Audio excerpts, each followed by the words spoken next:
વડોદરા શહેરના મધુનગર બ્રિજ, મધુનગરથી છાણી અને છાણીથી ગોરવા તરફ જતા બ્રિજ નીચે સળિયા અને તિરાડો દેખાતા સામાજિક કાર્યકર અતુલ ગામેચીએ રેલવે તંત્ર અને કોર્પોરેશન સામે રોષ વ્યક્ત કર્યો હતો। વડોદરા મહાનગર સેવા સદન દ્વારા નવાયાર્ડ ડી કેબિન પાસે બાંધવામાં આવનાર નવીન ફ્લાયઓવર બ્રિજનું ખાતમુહૂર્ત નીતિન પટેલ, મંત્રી શ્રી પાણી પુરવઠા, શહેર વિકાસ અને નિર્માણ વિભાગ, ગુજરાત સરકાર, નારણભાઈ રાઠવા, માનનીય રેલવે રાજ્યમંત્રીના વરદ હસ્તે કરવામાં આવ્યું।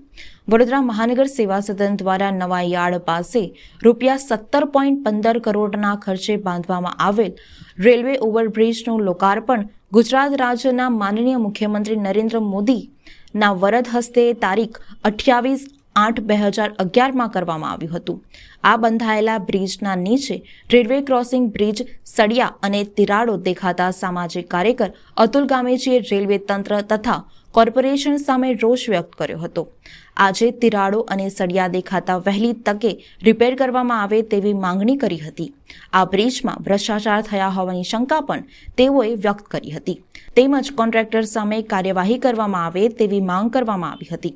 હાલ ઓવરબ્રિજ બંધ રહેવાનો હોય ત્યારે વહેલી તકે આ બ્રિજનું સમારકામ કરવામાં આવે તેવી માંગ સામાજિક કાર્યકર અતુલ ગામેચીએ કરી હતી। વડોદરા શહેરના છાણીથી મધુનગર અને મધુનગરથી છાણી જાહેર જનતા માટે ઓવરબ્રિજ બનાવવામાં આવ્યો હતો। આ ઓવરબ્રિજ જે તે સમયના માન્ય મુખ્યમંત્રી નરેન્દ્ર મોદી સાહેબ દ્વારા લોકાર્પણ કરવામાં આવ્યું હતું। 17 કરોડ રૂપિયાનો આમાં ખર્ચો કરવામાં આવ્યો હતો। નાગરિકો અવરજવર હાલમાં પણ કરી રહ્યા છે, પરંતુ આ બ્રિજના નીચે જતાં સળિયા દેખાય છે, તિરાડો દેખાય છે, એટલે કોન્ટ્રાક્ટર દ્વારા ક્યાંક ને ક્યાંક આમાં ભ્રષ્ટાચાર આચર્યો હોય તેવું સ્પષ્ટ દેખાઈ રહ્યું છે।